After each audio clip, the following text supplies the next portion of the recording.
Hey, what's up guys, Jimmy here. So today I finally got some spare time to do some switch lubing for my KeyChron K3 hot swappable mechanical keyboard. It's the optical switch that I have here, and the one that I've been currently using is the black switch, and that's the switch that I'm gonna lube for today's video. Well, frankly speaking, this is my first time ever trying to lube a mechanical switch and a stabilizer as well. So this KeyChron K3 is my first mechanical keyboard that I own since I've actually been using the Apple keyboard for the past, I think, 6 years now. And if you want to check out, you can click on the video, on the above video link that I've actually covered about my take as an Apple keyboard user switching to a low profile mechanical keyboard such as this KeyChron K3 version 2. So ever since I've got my first mechanical keyboard, I've been watching a lot more videos and contents about, all the different kind of mods that we can do, the switches and all sorts of things. And definitely I'm a rookie in this field, but after watching all these different videos, it actually triggers me, it makes me curious. I want to try it out by myself too. And here I am, I have my mechanical keyboard, I have my necessary tools to actually try and lube my switch and my stabilizer as well, which I'm gonna take you through more details in terms of the tools that I have here. It's a simple tools that I have, but for the record, this video is just to showcase to any one of you out there who is like me, a first timer trying to lube a keyboard switch.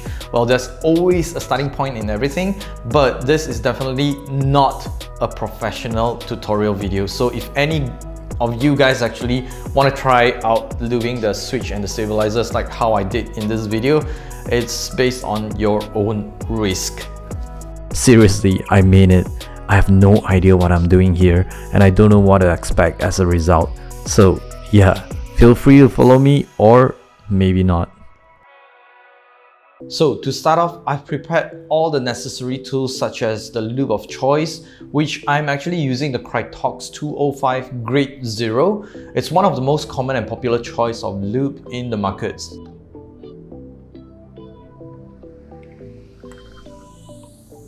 And other than that, I also have a 0 size paintbrush. I guess some people say it's better to use the 00 or 000, which is way smaller than the one that I have here. But unfortunately, I only have this as of now, and I will just use whatever I have on hand. I also have a stem holder to help ease my job when lubing the stem.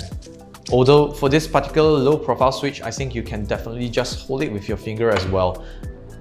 I also have a tweezer here to help me hold on to the little short mini springs. And last but not least, this is the stock black linear switch that I'm gonna be lubing.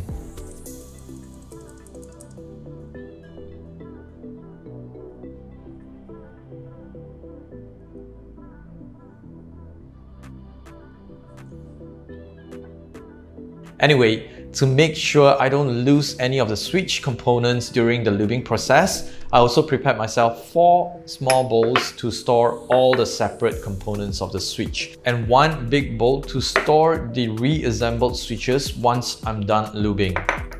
To begin with, I will need to pull out all the keycaps as well as the switches from the keyboard.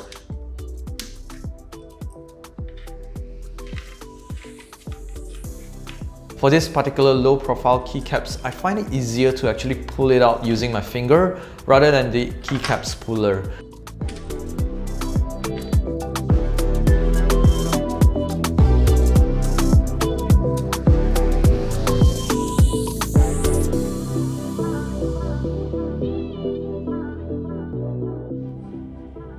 As for the switches, I'm using the original switch puller that came along with the purchase of this keyboard from KeyChron.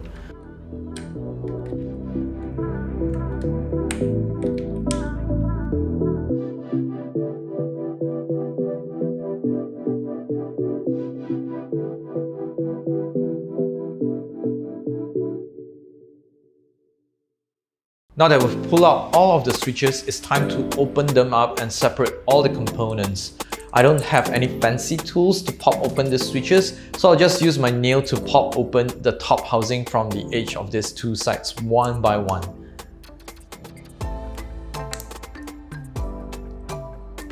So here you go. This is the structure of the KeyChron low profile optical switch. It consists of a total of 4 components, which is the top housing, the stem, the springs,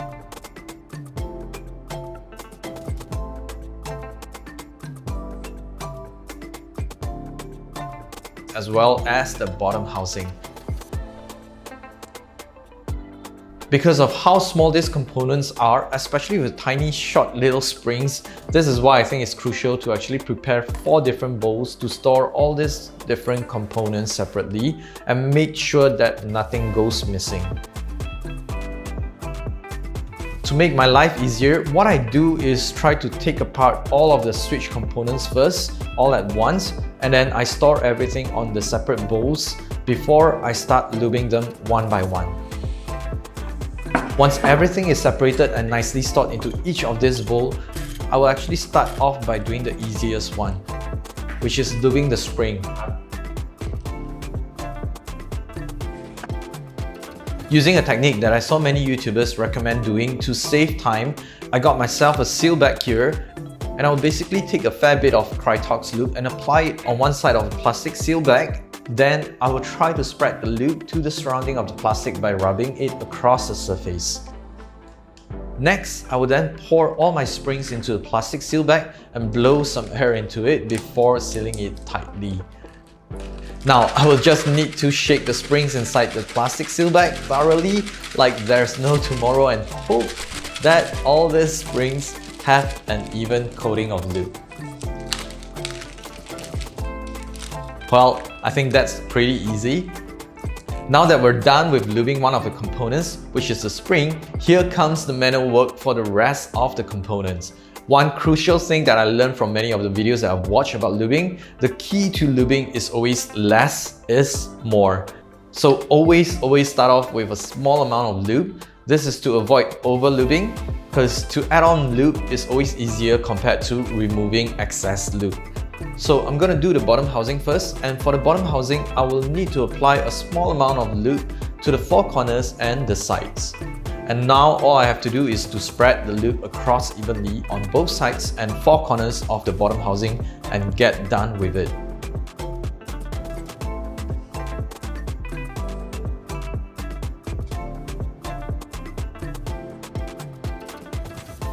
As for the stems, I will use my stem holder to grip the stem by the crucifix to make it easy for me to apply the lube across all sides of the stem, including the indent side portion. Now, I also use whatever residue of lube left on my brush to apply it on the bottom edge of the stem, around the pole and the tip of the pole. As for the top housing, I also make use of whatever remaining lube that I have on the brush to brush it onto the inner sides of the top housing. Now that all of the components are lubed, it is time to actually reassemble the switch to its original form. So the spring will go in first to the bottom housing and then the stem. Make sure that the position of the stem is properly placed in the correct position. You'll actually know that it's the correct position when you are able to push the stem all the way down to the bottom housing. If it doesn't do so, then most probably it's not yet in the right position.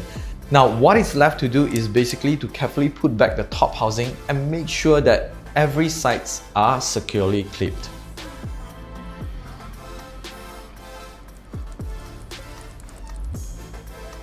Now, all I have to do is repeat and do the exact same thing consistently to the rest of the 83 switches left.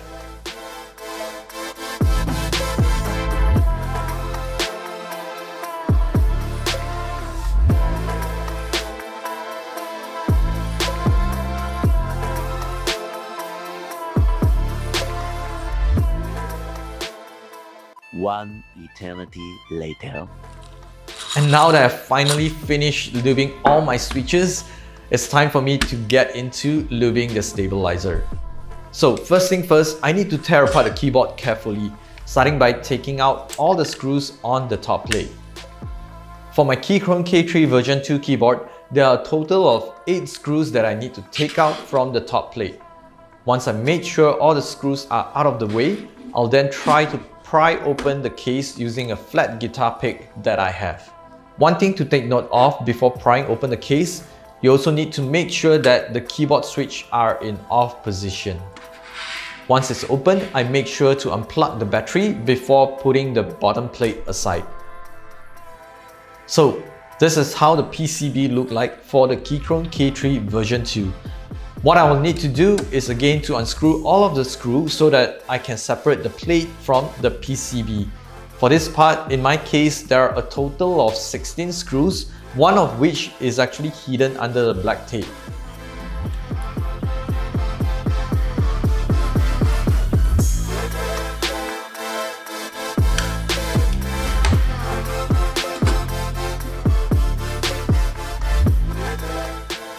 Now that everything is out of the way, I'm left with the plate and the stabilizer.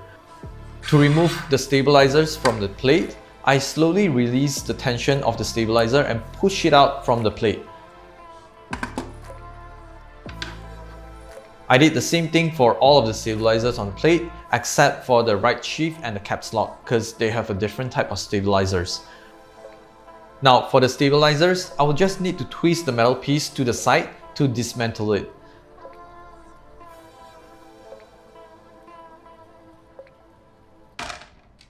And by doing so, it left me with 4 plastic pieces and 1 metal piece per stabilizer.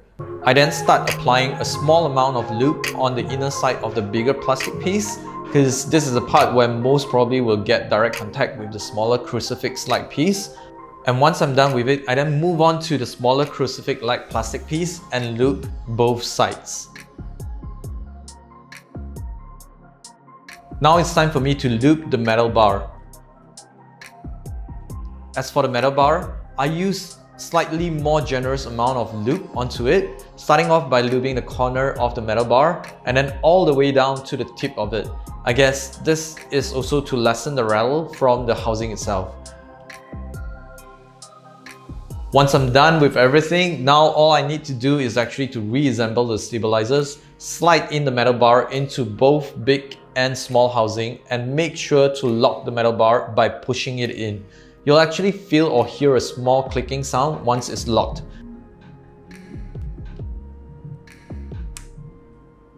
One thing to make sure of when reassembling the stabilizer, both of the crucifix plastic piece should be facing the same way. And to make sure that I've lubed the stabilizers properly, I try to put in the switches as well as the keycaps and test out if I feel anything weird about it or if I hear any rattling sound.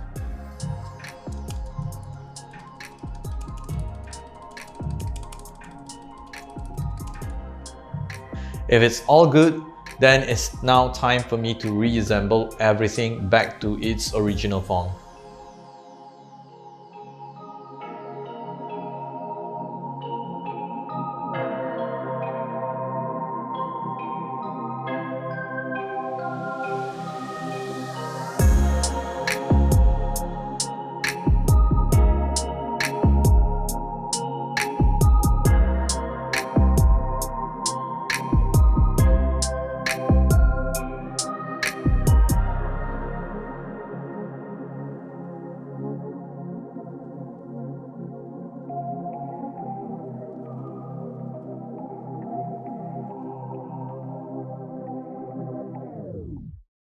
Now, this is the moment of truth. After spending the entire day patiently just lubing the switches, tearing apart my keyboards, lubing the stabilizers all one by one, will it actually make a difference? Let's get straight into the typing sound test.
Well, honestly speaking, I don't know about you hearing it from your end, but from my end, I can actually really tell the difference after lubing the switch and the stabilizers.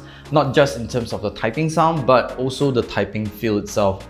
It actually feels a lot more satisfying to type on my keyboard right now. But do let me know your thoughts in the comment section below as well. Can you actually tell the difference from the sound of it? Or do you think it's actually worth the time spent lubing a low profile switch? Well, one thing that I learned from my first time lubing a mechanical keyboard, patience is virtue. You really need to find a time where you can just take your own sweet time, do the whole entire process while enjoying it as well. Don't rush the process because consistency is key. I guess this learning also applies in our everyday life. Sometimes we just need to be patient to reach our goal. Well, anyway, that's it for today's video. If you enjoyed this video, please do leave a like, follow my Instagram and subscribe for more. Thanks for watching and see you again on the next video.